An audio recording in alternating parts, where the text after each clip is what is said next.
کہ نبی اکرم صلی اللہ علیہ وسلم نے جب منبر کی پہلی سیڑھی پر قدم رکھا تو کہا آمین، دوسری سیڑھی پر جب قدم رکھا تو کہا آمین، اور تیسری سیڑھی پر جب آپ بیٹھے تو آپ نے کہا آمین۔ بعد میں صحابہ نے پوچھا اللہ کے نبی یہ آمین کہنے کی وجہ کیا تھی؟ تو اللہ کے نبی صلی اللہ علیہ وسلم نے فرمایا کہ جبرائیل ہم سے یہ کہہ رہے تھے کہ اللہ ہلاک کو برباد کر دے اس شخص کو جس کے سامنے رمضان کا مہینہ آئے، رمضان کا مہینہ پائے اور رمضان کے پورے مہینے کے وہ روزے رکھ کر اپنے آپ کو بخشوا نہ سکے، اپنی بخشش نہ کرا سکے، اللہ اس کو ہلاک کو برباد کر دے۔ تو میں نے کہا آمین۔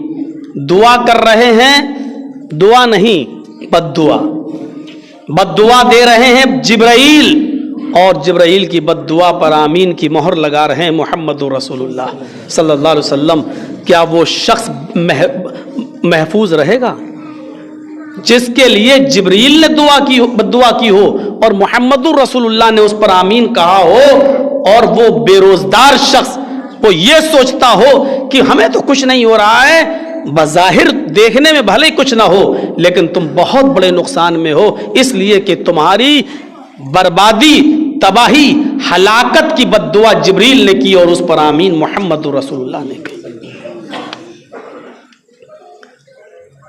اس کے بعد اور بھی تھا کہ اللہ ہلاک و برباد کر دے اس شخص کو جو اپنے ماں باپ کو پائے اور اپنے والدین کی خدمت کر کے وہ جنت کو حاصل نہ کر سکے، اس پر میں نے کہا آمین۔ خوش نصیب ہیں وہ لوگ جن کے ماں اور باپ دونوں زندہ ہیں، چاہو تو ان کی خدمت کر کے اس دنیا ہی میں جنت حاصل کر سکتے ہو۔ تھوڑی دیر کے لیے بھول جائیے کہ بڑے بیٹے کو کیا دیا اور چھوٹے بیٹے کو کیا دیا، تھوڑی دیر کے لیے ذہن سے نکال دیجئے کہ وہ فلاں کو زیادہ چاہتا ہے، ہم کو کم چاہتا ہے۔ یہ سوچئے کہ اللہ کے نبی صلی اللہ علیہ وسلم نے یہ فرمایا کہ ان اباکا و مالکا، تمہارے ماں باپ، تمہارا مال، ان مالکا، تمہارا مال، تمہارا گھر، تم نے چاہے خود اپنی محنت سے کمایا ہو، اپنی محنت سے کمایا ہو، اس کے باوجود وہ تمہارا نہیں ہے۔ اللہ کے نبی صلی اللہ علیہ وسلم نے فرمایا انکا و مالک، تو بھی اور تیرا سارا کا سارا مال بھی تیرے باپ کا ہے۔ تم اس زمین و جائیداد کے بٹوارے پر جھگڑا کھڑا کرتے ہو کہ فلاں کو زیادہ دے دیا، فلاں کو، ارے تم نے جو اپنی محنت سے کمایا ہے وہ بھی تمہارا نہیں ہے۔ اگر تمہیں والدین کے لیے ساری کی ساری دولت خرچ کرنا پڑے، کر بھی دو، تب بھی تم اپنے والدین کا حق ادا نہیں کر سکتے۔ اب رہی بات کہ باپ نے اگر کسی کو زیادہ اور کسی کو کم دیا تو اس کا عذاب وہ بھگتے گا، اگر آپ اس میں کمی کرتے ہیں ان کی خدمت میں اور دیکھ ریکھ میں تو آپ اس کا عذاب بھگتیں گے، کیونکہ کسی باپ کو یہ اتھارٹی اور پاور نہیں دیا اسلام نے کہ زیادہ خدمت کرنے کی وجہ سے آپ کی وراثت اور زمین کی جائیداد میں سے اس کا حق زیادہ ہو جائے گا جو آپ کی خدمت زیادہ کر رہا ہے۔ یہ شریعت اس بات کی اجازت نہیں دیتی۔ جو زیادہ خدمت کر رہا ہے اس کو ثواب زیادہ ملے گا، لیکن آپ کی وراثت، باپ کی وراثت میں سے بھی یہ نہیں ہوگا کہ ہم نے دوا بھی دی، علاج بھی کرایا اور سب کچھ کیا اس لیے ہمیں زیادہ ملنا چاہیے۔ یہ نہ تو کوئی لڑکا یہ شرط رکھ سکتا ہے اور نہ ماں باپ اس بنیاد پر کسی کو زیادہ دے سکتے ہیں اور کسی کو کم۔ اگر کرتے ہیں تو اس کے گناہگار وہ ہیں، لیکن اس کے باوجود اگر وہ کر رہے ہیں تو آپ کو ان سے ناراض ہونے کی اجازت نہیں۔ اگر آپ ناراض ہو کر ان کی خدمت میں کمی کر دیتے ہیں تو پھر اس کے گناہگار آپ بھی ہوں گے۔ ہم ان واقعات کی طرف جانا نہیں چاہتے ہیں، شب قدر ہے، بہت لمبا خطاب نہیں ہونا چاہیے۔ ان معاملات کو سمجھنے کی کوشش کریے، سوچئے رمضان کے مہینے نے کتنی ہمدردی ہمارے اور آپ کے اندر پیدا کی ہے۔ اللہ کے رسول نے ایک ہی سینٹنس میں کہہ دیا آمین، اللہ ہلاک کو برباد کر دے اس شخص کو جس کے ماں باپ زندہ ہو اور ان کی خدمت کر کے وہ جنت حاصل نہ کر سکے۔ جبرائیل بد دعا کر رہے ہیں اور نبی کہہ رہے ہیں آمین۔ اور تیسری وہی چیز کہ اللہ ہلاک کو برباد کر دے اس شخص کو جس کے سامنے آپ کا نام محمد آئے اور وہ صلی اللہ علیہ وسلم آپ پر درود نہ پڑھے، یعنی چھوٹا سا درود کم سے کم صلی اللہ علیہ وسلم بھی نہ کہے، تو اللہ اس شخص کو بھی ہلاک کو برباد کر دے۔ اس پر میں نے کہا آمین۔ غور کریں ہم کتنا رک رہے ہیں، اپنے ہاتھ کو پیر کو کتنا روک رہے ہیں، جس کا مقصد ہی کہا لعلکم تتقون، تاکہ تمہارے اندر تقوی پیدا ہو جائے۔ ہماری زندگیوں میں کتنا تقوی پیدا ہو رہا ہے؟ تقوی اپنی ذات کے تعلق سے بھی سوچئے۔ نبی اکرم صلی اللہ علیہ وسلم حجرے میں ہیں اور اپنی کسی ایک بیوی کے گود میں سر رکھ کر لیٹے ہوئے ہیں، اور باہر ان کی لونڈی خادمہ ہے جو بکری کے بچے سے کھیل رہی ہے، اور اللہ کے نبی کہتے ہیں اس خادمہ کو، اس لونڈی کو آواز دیتے ہیں، وہ سن تو رہی ہے لیکن آ نہیں رہی۔ 3 بار آواز دی، نہیں آئی۔ اللہ کے نبی نے اپنی بیوی سے کہا ذرا جاؤ دیکھو کہاں چلی گئی وہ۔ دروازہ کھولا ان کی بیوی نے تو وہ تو باہر ہی بکری کے بچے کے ساتھ کھیل رہی تھی۔ کہا تم نے کیا اللہ کے نبی کی آواز نہیں سنی؟ کہا سنی۔ پھر تم کیوں نہیں آئی؟ اس نے سر نیچے کر لیا۔ حضرت ام سلمہ تھی غالباً، اندر آئی اور کہا اللہ کے نبی وہ تو آپ کی تینوں آواز کو سنی اور پھر بھی نہیں آئی۔ آپ نے کہا اس کو بلاؤ۔ حضرت ام سلمہ نے اس کو بلایا کہ تم کو اللہ کے رسول بلا رہے ہیں۔ وہ اندر آئی، آپ نے کہا بیٹھو، وہ بیٹھی، لونڈی تھی خادمہ۔ آپ نے کہا میں نے تمہیں پہلی آواز دی، تم نے سنا یا نہیں سنا؟ اس نے کہا جی سنا۔ میں نے تمہیں دوسری آواز دی، تم نے اس کو بھی سنا یا نہیں سنا؟ کہا میں نے دوسری آواز بھی سنی۔ کہا میں نے تیسری بار بھی تمہیں پکارا، تم نے اس کو سنا یا نہیں؟ اس نے کہا میں نے آپ کی تیسری پکار بھی سنی۔ آپ نے کہا پھر کیوں نہیں آئی؟ سر نیچے کر لیا۔ غور کیجئے، چاہوں تو یہیں سے ایک نقطہ نکال کر اور اس پر 1.5-2 گھنٹے کا خطاب کیا جا سکتا ہے۔ صرف یہیں سے آپ نے کہا جاؤ دیکھو۔ ام سلمہ نے دروازہ کھولا، باہر بکری کے بچے سے کھیل رہی۔ ام سلمہ نے کہا کیا نبی نے تمہیں آوازیں دی، تم نے سنی؟ کہاں سنی؟ پھر کیوں نہیں آئی؟ آواز سر نیچے کر لیا۔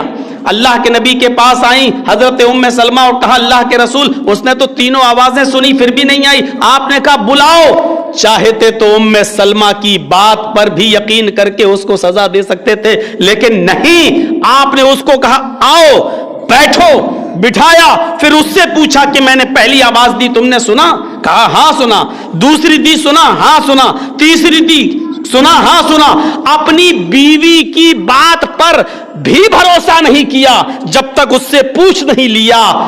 اس کو کہتے ہیں تقوی کی معراج اور تقوی کی بنیاد، یعنی ایک طرفہ کسی کی بات سن کر کوئی آدمی فیصلہ نہیں سنا سکتا ہے۔ یہ شریعت نے آپ کو حق نہیں دیا ہے۔ ان کے ہاں بیٹھ کے ان کی سن لی، ارے صاحب بہت غلط آدمی، ایسا تو نہیں کرنا چاہیے۔ آپ نے فوراً ایک آدمی کی بات سن کر کیسے کہہ دیا کہ وہ غلط آدمی؟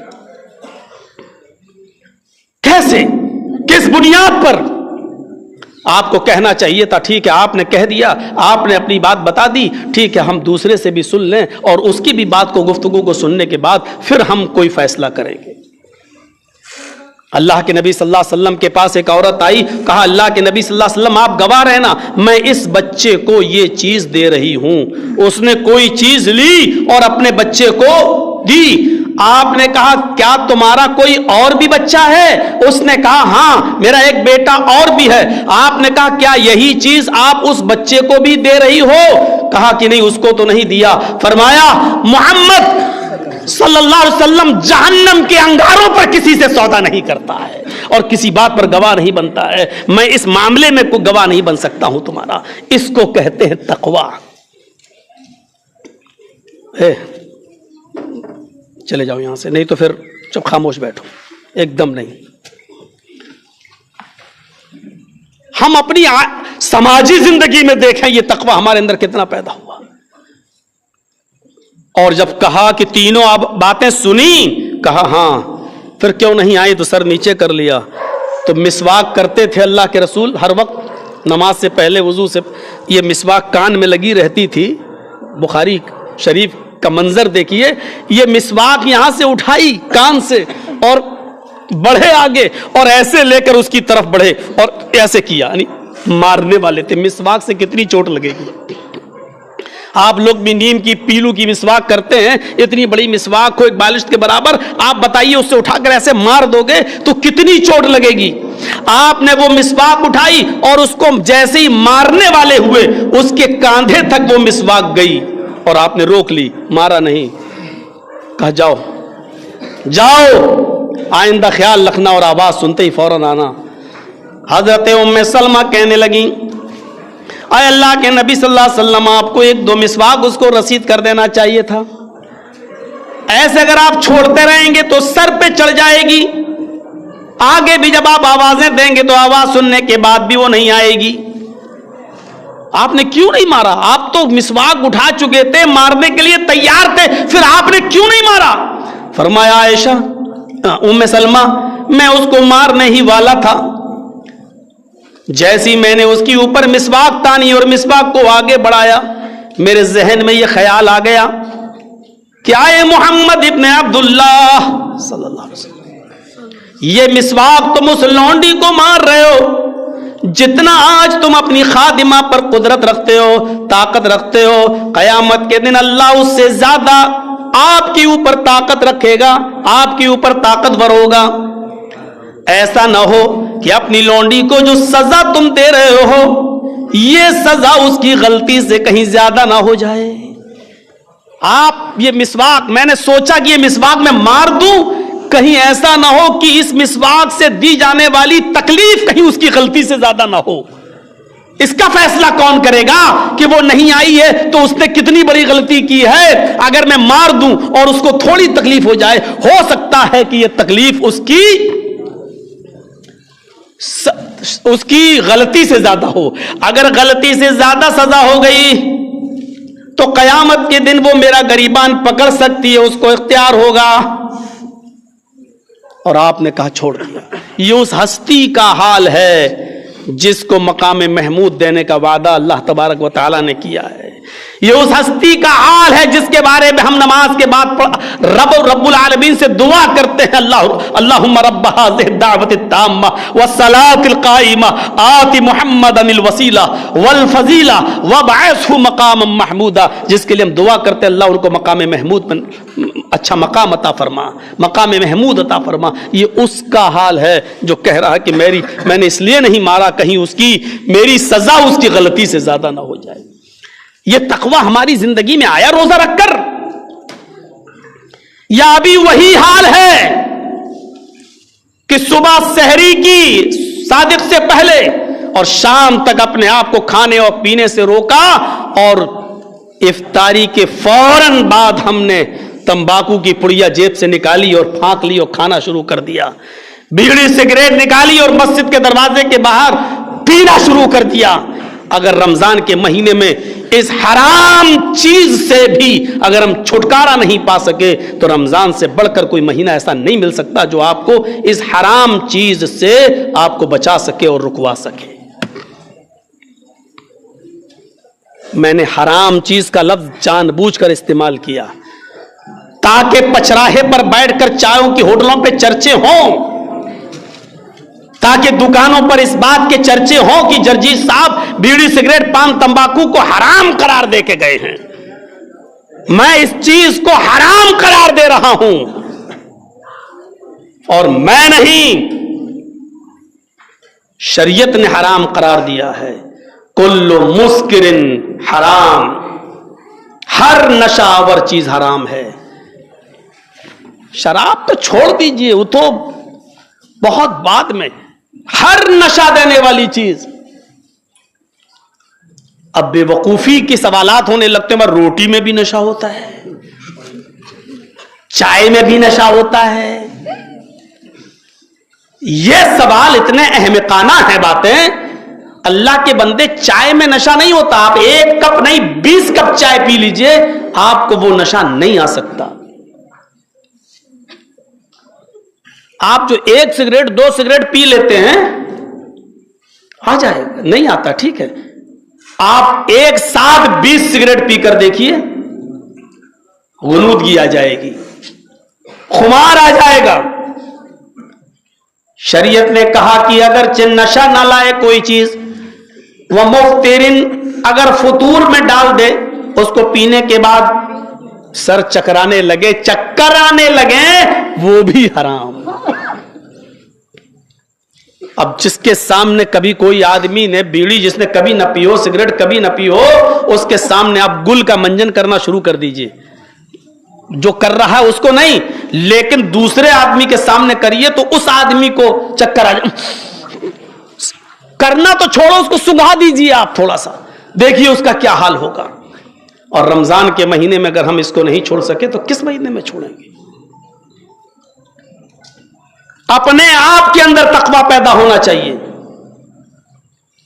اور پھر کھانے اور پینے کا معیار دیکھنا چاہیے، اس میں بھی تقویٰ ہونا چاہیے. اور اس کی دلیل بھی ایک دے دوں. ابو بکر صدیق رضی اللہ تعالیٰ عنہ کا ایک غلام تھا. ابو بکر صدیق روزانہ بھیجتے تھے، جاؤ کچھ محنت کر کے لاؤ. بھائی میں نے کوئی غلام خریدا، اب ہم اس سے کام کروا سکتے ہیں. وہ جو بھی محنت کرے گا، وہ کما کر لائے گا، وہ محنت، وہ کمائی مالک کے لیے حلال ہوگی. اب تو غلاموں کا زمانہ نہیں ہے، میں اس زمانے کی بات کر رہا ہوں. حضرت ابو بکر صدیق نے اپنے غلام کو کہا، جاؤ کچھ محنت کرو. وہ روزانہ محنت کر کے لاتا تھا، اور کوئی چیز کھانے پینے کی خرید کے بھی لاتا تھا، اور حضرت ابو بکر اس کی محنت کی کمائی میں سے کھاتے تھے. ایک دن اس نے محنت ہی نہیں کی، بخاری شریف کی حدیث، ایک دن اس نے محنت ہی نہیں کی، اور اس کو کہیں سے کھجور مل گئے. وہ کھجور لے کے آیا. ابو بکر صدیق کہتے جلدی لاؤ، مجھے بھوک لگ رہی ہے. اس نے رکھ دیے. ابو بکر صدیق نے ایک کھجور اٹھایا اور کھا لیا. بھائی روزانہ محنت کے لیے بھیجتے تھے، سوچا آج بھی محنت ہی کر کے لایا ہوگا، کہا جلدی لاؤ. ابو بکر صدیق سمجھ رہے ہیں کہ یہ محنت کیا ہوگا، پھر اس نے جو کمایا ہوگا اس میں سے کھجور خرید کے لایا ہوگا، لیکن آج اس نے محنت نہیں کی تھی، کھا لیا. حضرت ابو بکر صدیق سے ان کا خادم کہنے لگا، غلام، مالک میرے آقا روزانہ پوچھتے تھے کہاں سے لائے ہو، میں بتا دیتا تھا، اور آج پوچھا ہی نہیں. کہا روزانہ پوچھتا تھا، تم بتا دیتے تھے، میں نے یہ مزدوری کی، یہ محنت کی، میں کھا لیتا تھا. آج بھی محنت کر کے لائے ہو گئے. کہنے لگا آج ہی تو محنت نہیں کی. ہوتا ہے روزانہ ٹکٹ لے کے چلو ٹی ٹی نہیں آتا، جس دن بغیر ٹکٹ چلو آ جاتا ہے، پکڑے جاتے ہیں. میں یہ نہیں کہہ رہا ہوں کہ اب بغیر ٹکٹ چلنا جائز ہو گیا، ڈر لگنے لگا ہے. اب لوگ توڑ مروڑ کر پیش بہت کرنے لگے ہیں اب باتیں. میرے بھائیو، اب سوشل میڈیا کا زمانہ، یہاں سے تقریر کاٹ دو، یہاں سے کاٹ دو، بیچ سے لے لو، ثابت کر دو کہ مولانا صاحب یہ بولے. یہ آج کل سوشل میڈیا میں بہت چل رہا ہے.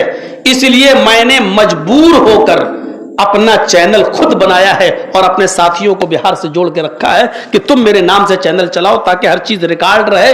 کوئی الٹا سیدھا جوڑے تو ہمارے پاس ریکارڈ تو رہے گا کہ یہ اصلی بات وہ نہیں ہے جو یہ دکھا رہے ہیں، اصلی چیز یہ ہے جو میں بولا ہوں. راجدھانی چینل، جرجیس انصاری آفیشیل چینل، یہ 2 چینل ہمارے ہیں. ہماری تقریریں بھی اس میں آپ دیکھ سکتے ہیں، اپنے یوٹیوب چینل پر آپ اس کو سبسکرائب کر سکتے ہیں. اگر سننا ہے، بہت سے علماء کے پڑے ہوئے ہیں، سب کے اپنے اپنے چینل ہیں. تو میرے بھائیوں، میں بتانا یہ چاہ رہا تھا آپ کو کہ ابو بکر صدیق سے کہا آج ہی تو محنت نہیں کی. کہا آج ہی محنت نہیں کی تو پھر اس کا مطلب، کہا کہ وہ میں نے کہانت گڑھی تھی. حدیث کے الفاظ دیکھو، لقد تکہنت، میں نے کہانت گڑھی تھی، کسی کو بے وقوف بنایا تھا. کہا کیسے؟ کہا وہ شخص اپنی بیوی کو لے کے جا رہا تھا اور 7-8 مہینے کا حمل تھا اس کی بیوی کو. میں نے اس عورت کے پیٹ کو دیکھ کر کہہ دیا ارے ماشاءاللہ بھابھی کو تو بیٹا ہوگا. اس نے کہا کیسے معلوم؟ میں نے کہا ارے میں بہت پہنچا ہوا آدمی ہوں, وہ پیر کی ایڑی سے بتا دیتا ہوں کہ بیٹا ہے کہ بیٹی اس میں. وہ جب چلتی ہے تو اس کے چال سے بتا دوں گا کہ لڑکا ہے کہ لڑکی. اس نے بک کل تک تو ہمارے ساتھ کھلتا تھا, جتنا پہنچا ہوا ہو گیا. آج 1.5 مہینہ 2 مہینہ ہو گیا, آج اس کے گھر میں بچہ ہوا اور لڑکا ہی ہوا. تو آج وہ مجھے بازار میں مل گیا, اس نے مجھے یہ کھجور تحفے میں دیا. ارے بھائی تم تو بہت پہنچے ہوئے یار, تم نے 2 مہینے پہلے کہا تھا لڑکا ہوگا, لڑکا ہی ہوا. تو کہا کہ بھائی دیکھو میں تو آپ کا خادم ہوں, غلام ہوں, میں تو کھا لوں گا, میں تو حلال حرام نہیں دیکھوں گا. آپ نے کھا لیا ہے, آپ سوچو. حضرت ابو بکر صدیق کہتے ہیں قرآن یہ کہتا ہے کہ ماں کے پیٹ میں کیا ہے اس کو اللہ کے علاوہ کوئی نہیں جانتا. بارش کب ہوگی یہ بھی اللہ کے علاوہ کوئی نہیں جانتا. موت کب آئے گی یہ بھی اللہ کے علاوہ کوئی نہیں جانتا. جب ان چیزوں کو اللہ کے علاوہ کوئی نہیں جانتا تو تو نے کیسے خبر دے دی اس کا؟ اس نے کہا میں نے کہاں صحیح خبر دی تھی, میں نے تو دھول میں لاٹھی ماری تھی اور لگ گئی نشانے پر. ابو بکر صدیق کہتے ہیں یہ تو حرام تھا. کہا اس کو آپ سمجھو. کہا اب کھا تو لیا, اب کرے کیا؟ اور زندگی میں پہلی بار کھایا تھا. وہ بھی روز پوچھ لیتے تھے, آج نہیں پوچھ پائے. اور سنو شریعت کا مسئلہ کیا ہے, ان اللہ یرفع عن هذه الامه الخطا والنسیان. بھول چوک میں یا غلطی سے اگر کوئی چیز انسان کھا لے تو وہ معاف ہے, اللہ اس پر مواخذہ نہیں کرتا, سوال جواب نہیں کرے گا. میرے پیارے ساتھیوں سوچو, معافی تھی, شریعت میں کوئی مواخذہ نہیں تھا, اجازت تھی کہ چلو دھوکے سے کھا لیا, بھول چوک ہو گئی, آئندہ نہیں کھائیں گے, توبہ کا دروازہ بھی کھلا تھا. لیکن اس کے باوجود ابو بکر صدیق کو چین نہیں ملا, قرار نہیں آیا. اپنے غلام سے کہا پانی لے کے آؤ. پانی پیا اور اپنی 3 انگلیاں حلق میں ڈال کر قے کیا, تھوڑا سا کھجور باہر نکلا. پھر پیا پانی, پھر قے کیا, پھر پانی, تھوڑا سا کھجور باہر نکلا. اور پانی پیتے گئے, کھجور کی قے کرتے گئے اور اس وقت تک کرتے رہے جب تک کہ یقین نہیں ہو گیا جتنا کھایا تھا وہ نکل گیا ہوگا. اس کے بعد کیا فرماتے ہیں اللہ کے نبی نے فرمایا جو حرام کا ایک لقمہ کھاتا ہے, پیٹ بھر کے نہیں, پیٹ بھرنا تو بہت دور کی بات ہو گئی, اور پھر صبح سے شام تک نہیں, یہ تو اور بہت بڑی بات ہو گئی. پورے ہفتے نہیں, یہ تو اور بڑا ظلم و ستم ہو گیا. پورے مہینے نہیں, یہ تو غضب ہو گیا. پوری زندگی حرام پر ٹکی ہوئی ہو تو پھر تو معاملہ ہی کچھ اور ہے, اس کے بارے میں تو کہنا ہی الگ ہے. ہم جو بات بتا رہے ہیں وہ حرام کے ایک لقمے کے بارے میں بتلا رہے ہیں, پیٹ بھر کے کھانے کے تعلق سے نہیں بتا رہے ہیں. دن بھر حرام کا کھایا اس کے تعلق سے نہیں, پورے ہفتے پورے مہینے کھایا اس کے تعلق سے نہیں, اور پوری زندگی جس کا بزنس ہی حرام کا ہو اس کے تعلق سے نہیں. اس کا فیصلہ اللہ کرے گا, اس کے معاملے کو اللہ بہتر سمجھے گا. ہم صرف اس کے بارے میں بتلا رہے ہیں جس نے حرام کا ایک لقمہ کھایا. اللہ کے نبی فرماتے ہیں جو حرام کا ایک لقمہ کھاتا ہے اللہ اس کے دل پر سیاہ کالا ایک نقطہ بٹھا دیتا ہے. بخاری کی روایت. اس کے دل پر کالے رنگ کا ایک پوائنٹ, ایک نقطہ کالا, ایک نشان بنا دیتا ہے. اگر وہ توبہ کر لے کہ اللہ مجھ سے غلطی ہو گئی, آئندہ یہ حرام لقمہ میں نہیں کھاؤں گا, تو اللہ اس کالے نقطے کو مٹا دیتا ہے, اس سیاہ نقطے کو ختم کر دیتا ہے. اور اگر اس نے توبہ نہیں کی تو وہ نقطہ پھیلتا رہتا ہے, دھیرے دھیرے بڑا ہو جاتا ہے, اور پھر ایک دن ایسا آتا ہے کہ وہ نقطہ پورے دل کو کالا کر دیتا ہے. اور جب انسان کا پورا دل کالا ہو جاتا ہے تو پھر اس کے اندر سے اللہ یہ سوچنے اور سمجھنے کی طاقت نکال دیتا ہے, سوچنے اور سمجھنے کی صلاحیت کو مفلوج کر دیتا ہے، اس کی عقل کو فالج مار جاتی ہے، وہ سوچنے اور سمجھنے سے محروم ہو جاتا ہے۔ اب اس کی نظر میں کوئی پرواہ نہیں ہوتی ہے مال کہاں سے آ رہا ہے، کیسا ہے، یہ سوچتا بھی نہیں ہے، بلکہ یہ کہتا آنے دو آنے دو۔ میرے پیارے ساتھیوں، اب کوئی آدمی سوال کرے کہ مولانا صاحب مال حرام ہم نے کمایا ہے، اگر ہم اس کی زکات نکالیں گے تو جائز ہے یا نہیں؟ مولانا صاحب اس مال حرام سے اگر ہم روزہ افطار کرائیں گے تو جائز ہے یا نہیں؟ مولانا صاحب اس مال حرام سے ہم عمرہ کرنے جائیں تو جائز ہے یا ناجائز؟ مولانا صاحب اس مال حرام سے ہم حج کرنے جائیں تو جائز ہے ناجائز؟ ایسا سوال کرنے والا اتنا بڑا بے وقوف و پاگل ہے، گویا کہ وہ مولوی جرجیس سے یہ پوچھ رہا ہے کہ مولانا صاحب میں اپنے کرتے کو اپنی شرٹ کو پیشاب سے دھوؤں تو پاک ہو جائے گا یا نہیں ہوگا؟ میرے بھائیوں، جس طرح یہ سوال کرنے والا پاگل ہے، اسی طریقے سے یہ سوال کرنے والا بھی پاگل ہے کہ مال حرام سے افطاری کی پارٹی دی جا سکتی ہے یا نہیں، مال حرام سے سحری کرائی جا سکتی ہے یا نہیں، مال حرام کو مسجد کے چندے میں دیا جا سکتا ہے یا نہیں، مال حرام سے عمرہ کیا جا سکتا ہے یا نہیں، مال حرام سے حج کیا جا سکتا ہے یا نہیں۔ اتنا ہی بڑا وہ بھی پاگل ہے جتنا بڑا یہ کہ وہ کوئی آدمی پیشاب لے کر بیٹھ جائے اور اس سے اپنے کرتے کو دھو دے اور سوکھنے کے بعد اسی کرتے کو پہن کر آ کر نماز پڑھے، جیسے یہ آدمی یہ سمجھے ارے پانی ہی تو ہے، ہوا کیا ہے، پیشاب جب لیبوریٹری میں جا سکتا ہے، اس کی جانچ ہو سکتی ہے، تو پیشاب سے کرتا دھونے میں حرج کیا ہے؟ جتنا بڑا یہ پاگل ہے اتنا بڑا وہ بھی پاگل ہے، کیونکہ اب اس کے اندر سے سوچنے اور سمجھنے کی صلاحیت ختم ہو گئی ہے، عقل فالج مار گئی ہے۔ اور کیوں ماری ہے؟ کیونکہ اللہ نے اس کے دل کو کالا کر دیا ہے، اب وہ سوچنے کے بعد بھی سمجھنے کی عقل کام نہیں کرے گی۔ اب اس کی بات سخت ہے لیکن حقیقت یہی ہے، بات کڑوی ہے لیکن سچی بات یہی ہے کہ یہی شریعت ہے، بات بہت تکلیف دینے والی ہے لیکن کرے کیا یہی اسلام ہے۔ یہ میرے اوپر بھی پڑ سکتی ہے اور آپ کے اوپر بھی پڑ سکتی ہے۔ تو میرے پیارے ساتھیوں، یہ دیکھیے اللہ کے رسول کی طرح وہ تقوی، جیسے اس لڑکی کو نہیں مارا، اس لونڈی کو، کہ کہیں میری دی ہوئی سزا اس کی غلطی سے زیادہ نہ ہو جائے، یہ ذاتیات پر آ گیا۔ پھر مال حرام کے تعلق سے دیکھو کھانے پینے میں ہم کیا کھلا رہے ہیں، اور میں نے بہت پہلے کہا تھا کسی تقریر میں، شاید آپ نے کسی چینل پر میرے سنا ہو، جو مال حرام ہم کھائیں گے اور وہی اپنی بیوی اور بچوں کو کھلائیں گے، تو آپ یہ توقع رکھیں کہ ان بچوں سے ابوالکلام آزاد جیسی شخصیتیں پیدا ہوں گی، ابن تیمیہ اور ابن قیم جیسے بچے پیدا ہوں گے ہمارے گھر میں؟ نہیں، ایسے مال کھانے کے بعد اور اپنی بیوی بچوں کو کھلانے کے بعد جو اولادیں پیدا ہوں گی وہ ٹک ٹاک پر ویڈیو بنانے والی اور ڈانس کرنے والی اور ناچ کرنے والی اولادیں پیدا ہوں گی۔ معاف کیجئے گا، یہ بھی ایک کڑوی سچائی ہے لیکن برداشت کرنا پڑے گا۔ بہت سوچتے، رمضان کا مہینہ ایسے ہی نہیں آتا، یہ قسمت والوں کو ملتا ہے۔ صحابہ کرام کمر کس لیا کرتے تھے، اللہ کے نبی ایک مہینہ پہلے سے کہنے لگتے تھے تمہارے اوپر بہت جلدی ایک عظیم مہینہ سایہ فگن ہونے والا ہے،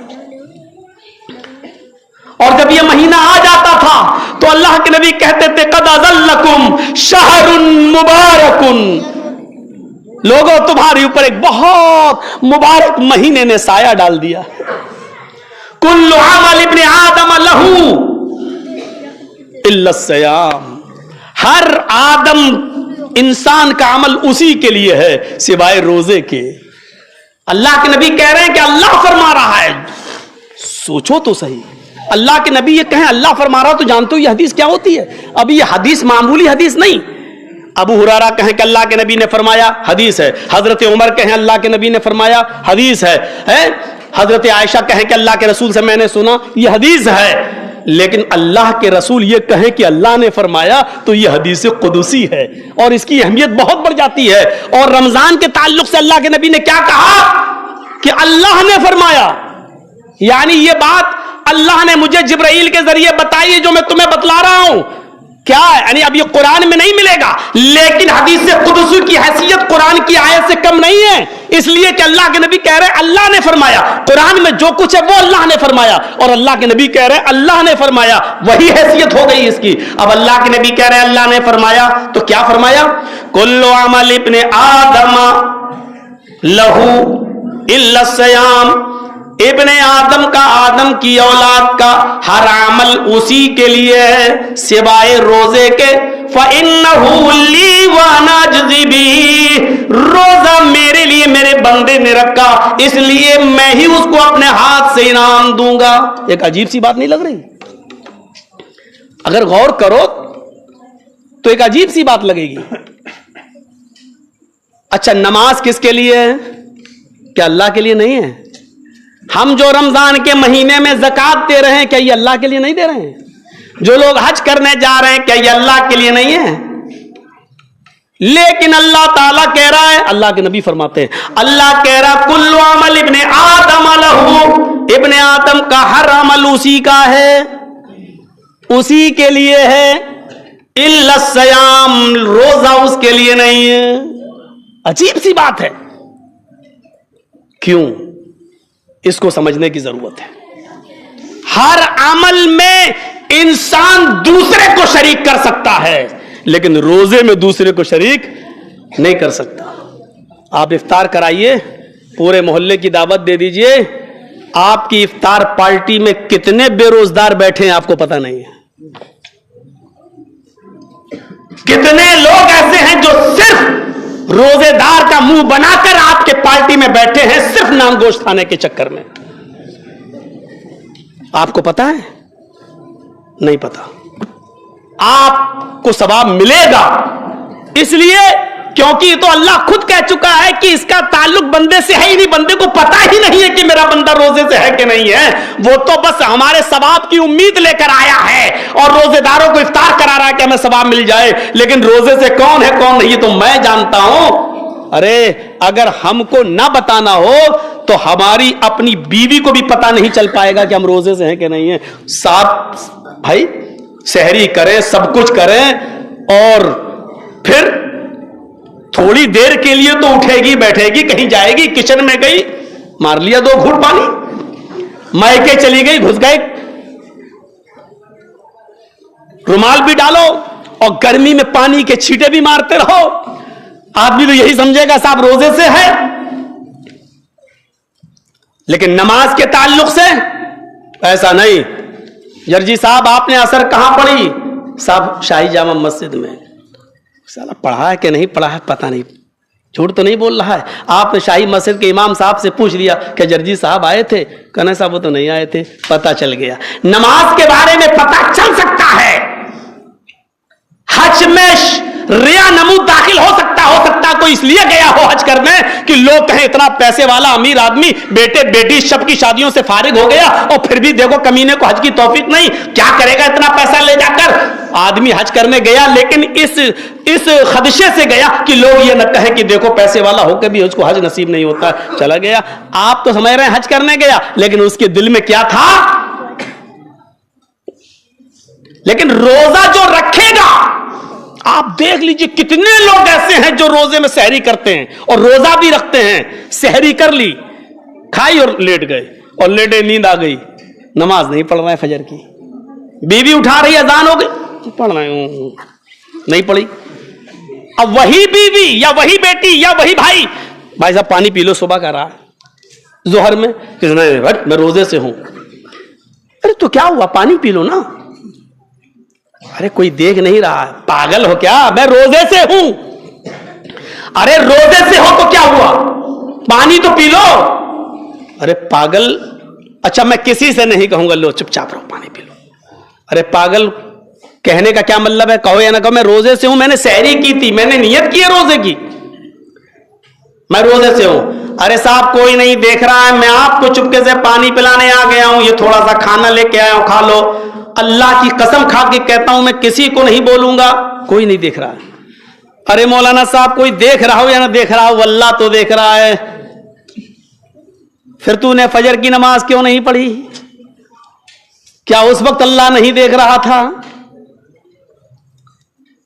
سستی آ گئی, سو گیا. مطلب کیا ہوا, نماز نے اتنا اللہ کا ڈر اور اللہ کا خوف پیدا نہیں کیا جتنا روزے نے کیا. اسی کو اللہ کے نبی کہتے ہیں کہ اللہ نے فرمایا کل عمل ابن آدم لہو, ہر آدم کا عمل اسی کے لیے ہے, الا الصیام, سوائے روزے کے. فَإِنَّهُ لِي وَأَنَا أَجْزِي بِهِ، اللہ کے نبی کہتے ہیں اللہ نے فرمایا کہ میرے بندے نے روزہ میرے لیے رکھا ہے اور میں ہی اس کو اپنے ہاتھ سے انعام دوں گا، میں ہی اس کو اپنے بندے کو اس کا انعام دوں گا۔ اور کیا انعام؟ نماز کا انعام اللہ کہے گا فرشتوں دے دو اپنے ہاتھ سے، زکوٰۃ کا انعام فرشتوں دے دو اپنے ہاتھ سے، حج کا انعام دے دو فرشتوں اپنے ہاتھ سے، اس نے غریب کی بڑھیا کی خدمت کی تھی دے دو اس کو اپنے ہاتھ سے۔ ٹھیک ہے، اللہ اس نے روزہ بھی رکھا تھا، اللہ کہے گا نہیں فرشتوں روزے کا انعام تم نہیں دو گے، کیوں؟ وہ میں دوں گا۔ اللہ حج کا انعام تو نے مجھ سے دلوایا، نماز کا انعام مجھ سے دلوایا، پھر روزے کا تو کیوں دے گا؟ اللہ کیا کہے گا؟ فَإِنَّهُ لِي وَأَنَا أَجْزِي بِهِ، اس لیے کہ میرے بندے نے روزہ میرے لیے رکھا تھا میں ہی انعام دوں گا۔ کتنے بڑے بد نصیب انسان ہوں گے وہ قیامت کے دن جب اللہ اپنے ہاتھ سے روزے داروں کو انعام دے رہا ہوگا اور ان کی للچائی ہوئی نظریں ایک طرف ہوں۔ یہی سب سے بڑا انعام کہ اللہ اپنے ہاتھ سے دے گا اور بندہ اللہ کا ڈائریکٹ دیدار کرے گا، ڈائریکٹ دیدار، جیسے دنیا میں 14ویں رات کا چاند دیکھتے ہو کوئی تکلیف نہیں ہوتی ہے، ایسی بندہ دیدار کرے گا۔ سوچو۔ پھر روزے کی ایک اور فضیلت بتائی ہے، الصیام والصیام جنۃ، روزہ ڈھال ہے۔ جب جنگیں لڑی جاتی تھی تو اپنی جان بچانے کے لیے لوگ کیا کرتے تھے؟ ایک ہاتھ میں تلوار دوسرے ہاتھ میں ڈھال، ایسے چلاتے تھے، تلوار مارتے تھے، اور جب دشمن کی تلوار آتی تھی تو اس سے لوہے کی ڈھال سے ایسے، یعنی تلوار سے بچاؤ کے لیے۔ تو اللہ کے نبی نے کیا کہا؟ والصیام جنۃ، جیسے میدان جنگ میں تم لڑتے ہو تلوار چلاتے ہوئے دوسرے کے وار سے بچنے کے لیے ڈھال یوز کرتے ہو، اسی طریقے سے رمضان کا روزہ ڈھال ہے گناہوں سے، یعنی گناہ آئیں گے ادھر سے ادھر سے چاروں طرف سے، یہ روزہ ان گناہوں کی ڈھال بن جائے گا۔ یعنی روزہ آپ رکھیں گے تو یہ وجہ ہے، اور سب سے بڑی وجہ بتائیے، یا معاشر الشباب من استطاع منکم الباء، اے نوجوانوں اگر شادی کی طاقت ہو تو شادی کر لو، اپنی بیوی کو کھلا پلا سکتے ہو تو شادی کرو، اپنی بیوی کی بیماری میں اس کا علاج کرا سکتے ہو تو شادی کرو، اور اپنی بیوی کا پرسنل حق ادا کر سکتے ہو تو نکاح کر لو۔ ومن لم یستطع، اور اگر یہ طاقت نہ ہو کھلانے پلانے کی، اگر یہ طاقت نہیں ہو کہ کسی کی لڑکی کو لاؤ گے تم کھلا سکتے ہو پلا سکتے ہو، نہیں، اگر ایسا نہیں کر سکتے تو پھر تم کیا کرو گے؟ کیونکہ کنوارے رہو گے بے شادی شدہ تو دنیا میں بہت سے فتنے جنم لیے ہوئے ہیں، ان میں تم مبتلا ہو جاؤ گے۔ تو اللہ کے رسول نے ان فتنوں سے بچانے کے لیے کہا، کیا کہا؟ اگر تم نکاح کی طاقت نہیں رکھتے، بیوی کو کھلانے پلانے کی طاقت نہیں رکھتے، بیمار ہو جائے تو اس کا علاج کرانے کی طاقت نہیں رکھتے، تو فعلیہ بالصوم، تو تمہیں چاہیے کہ زیادہ سے زیادہ نفلی روزے رکھو، کیونکہ اب گناہ جو تمہارے پیچھے آئیں گے ان گناہوں سے روکنے کے لیے روزہ ہی ایک ایسی چیز ہے جو تمہیں کنٹرول میں لے سکتا ہے اور تمہیں قابو کر سکتا ہے۔ غور کرو، معاشرے میں پھیلے ہوئے گناہوں سے بچنے کے لیے اللہ کے رسول نے کیا کہا؟ فعلیہ بالصوم، روزہ رکھو، اور اسی کو اللہ کے نبی نے کہا والصیام جنۃ، روزہ ڈھال ہے۔ والذی نفس محمد بیدہ، قسم کھائی، اور میرے نبی قسم نہ بھی کھاتے تو یقین کے لیے کافی تھا۔ قسم ہے اس ذات کی جس کے قبضے میں محمد کی جان ہے صلی اللہ علیہ وسلم۔ کیا کہا اللہ کے رسول نے؟ والذی نفس محمد بیدہ، قسم ہے اس ذات کی جس کے قبضے میں محمد کی جان ہے، وَلَخَلُوفُ فَمِ الصَّائِمِ عِندَ اللَّهِ أَطْيَبُ مِن رِّيحِ الْمِسْكِ، خالی پیٹ رہنے کی وجہ سے روزے دار کا خالی پیٹ جب رہتا ہے تو شام کے وقت زیادہ دیر جب معدہ خالی رہے گا، کھانا پینا نہیں جائے گا، تو اس کے معدے سے ایک گیس بنتی ہے، ایک بو نکلتی ہے، اور جب وہ منہ کے راستے سے جب وہ گیس نکلتی ہے تو وہ بہت بدبودار ہوتی ہے۔ اس روزے دار کی معدے سے نکلنے والی وہ بو جو بھوک اور پیاس کی وجہ سے اس کے معدے سے نکل رہی ہے، اللہ کے نبی نے کیا کہا؟ قسم اس ذات کی جس کے قبضے میں محمد کی جان نے، اللہ کی قسم کھا کے کیا کہا؟ اللہ کی نظر میں وہ بو، وہ مہک کیسی ہے؟ وَلَخَلُوفُ فَمِ الصَّائِمِ، روزے دار کے منہ سے نکلنے والی وہ بدبو عند اللہ من ریح المسک، اللہ کی نظر میں مشک کی خوشبو سے زیادہ